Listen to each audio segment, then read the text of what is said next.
अजय आलोक जी, अखिलेश यादव कह रहे हैं कि आपके भी आर्काइव और रिकॉर्ड उनके पास हैं, उसको भी जनता के सामने रख देंगे तो पता चल जाएगा कि गौ माता पर आप लोगों का स्टैंड क्या रहता है और अब क्यों पीछे हट रहे हैं। अखिलेश यादव जी जो आपसे मांग कर रहे हैं, राष्ट्रीय सम्मान दिलाने की बात कर रहे हैं, प्राची जी, तो दिक्कत क्या है? वो तो आपकी लाइन लेंथ पर बात कर रहे हैं ना। वो कह रहे हैं कि राष्ट्रीय पशु घोषित कर दो। एक मिनट, फिर आ रही हूं आशुतोष जी। वो कह रहे हैं कि गाय को राष्ट्रीय पशु घोषित कर लें। हम गौ माता कहते हैं और उनको हम राष्ट्रीय पशु घोषित कर दें। अपनी मां के बारे में यही सोचते हैं कि राष्ट्रीय पशु घोषित कर दें। यह बात योगी जी ने मंच से कही थी, मुख्यमंत्री जी ने, कि गाय के बारे में, इनकी गाय माता के बारे में इनके क्या विचार हैं। इसी से पता चलता है कि उसको राष्ट्रीय पशु घोषित करने की मांग कर रहे हैं। गलत है ये। हमारे सांस्कृतिक पुराणों में गाय माता का महत्व है, उसको राष्ट्रीय पशु नहीं घोषित किया जा सकता। जिसको अपनी सांस्कृतिक विरासत पे गर्व नहीं है वही ऐसी बात करेगा। आशुतोष जी, इनको क्या मतलब है गाय से? कटवाते थे ये गाय खुलेआम। देखिए ये विधायक थे भाई साहब, इनको अवैध बूचड़ खाना का मतलब समझ में नहीं आता। ठीक तो बोल रहे थे रोहित जी, सुनना भी कीजिए। बूचड़ खाना और अवैध बूचड़ खाने में अंतर नहीं है। बोले प्राची जी, इस देश में सबसे ज्यादा, अरे शांत रहिए, हो गया। इस देश में सबसे बड़ा बीफ एक्सपोर्टर अलायंस ग्रुप, जिसका हेडक्वार्टर महाराष्ट्र में है, भाजपा द्वारा पोषित है और उसकी सारी कंपनियां उत्तर प्रदेश में हैं, वो भाजपा का है। भाजपा में 2012-13 में 2 करोड़ का दान देता था और 2024 में उसने सबसे बड़ा दान 30 करोड़ का दिया है। ये भाजपा को दिया है। तो भाजपा तो गौ हत्या की सबसे बड़ी पोषक है।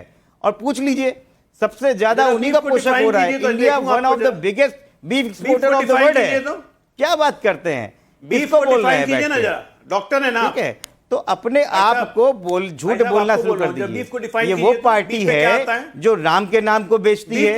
ये वो पार्टी है जो बीफ का एक्सपोर्ट करती है। ये वो पार्टी है जो राम के भक्तों का चंदा चोरी करती है। और ऐसे लोग अपने आप, उन सब की पोल खुल गई है। इस देश के 140 करोड़ लोगों के सामने इनकी पूरी पार्टी नंगी हो गई है और समझ में आ गया है कि चौकीदार ही चोर है, उसी ने चोरी की है। इसलिए यहाँ पे रहिए और चोरों को पकड़ के प्रायश्चित कीजिए। ठीक है, लेकिन आशुतोष जी, जब आर्काइव से रिकॉर्ड निकाले जाएंगे तो बयान तो आपके नेताओं के भी आएंगे।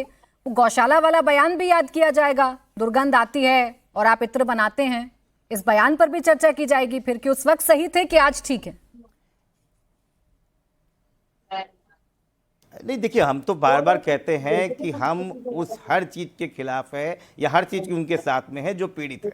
आज जो पीड़ित है हम उसके साथ में खड़े हैं। भारतीय जनता पार्टी के अंदर तो ये भी हिम्मत नहीं है सबसे बड़े पीड़ित माना जाते हैं, चंदा चोरी और आपकी पार्टी है। आज इस देश में इतनी बड़ी चोरी हुई है और भारतीय जनता पार्टी कभी गाय की तरफ भाग रहे हैं, कभी कृष्ण की तरफ भाग रहे हैं। आशुतोष जी, आपने स्मार्टली आज गोल पोस्ट चेंज कर दिया।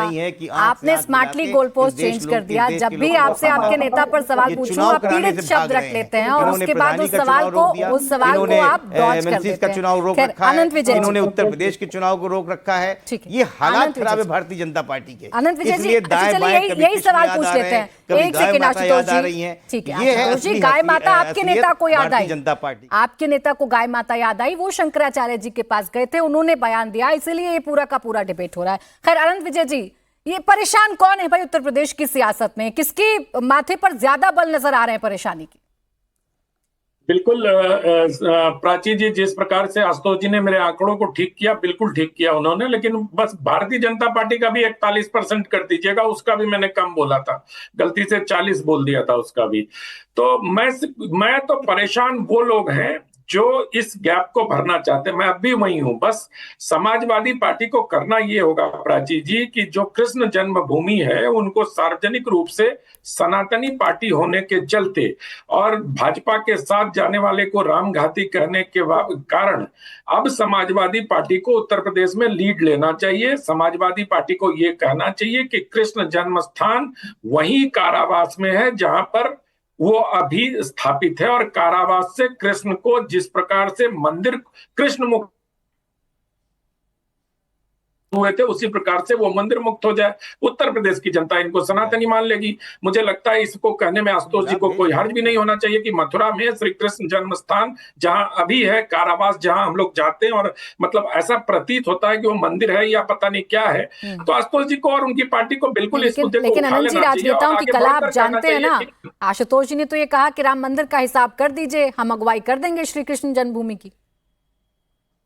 राम जन्मभूमि का हिसाब तो कानून करेगा ना। मैं तो एक सनातनी होने के नाते, मेरी सनातन में आस्था होने के नाते ये अपेक्षा है कि जो भी पार्टी सनातन की बात करे उनको श्री कृष्ण जन्मभूमि के स्थान पर अगुवाई करनी चाहिए, उनको मुक्त करने के लिए आगे आना चाहिए। अपने घोषणा पत्र में इस बात को शामिल करना चाहिए कि उसी स्थान पर कृष्ण का जन्म हुआ था और जो कारावास अभी वहां बना हुआ है वहीं जन्म हुआ था और उसको मुक्त कराने की आवश्यकता है।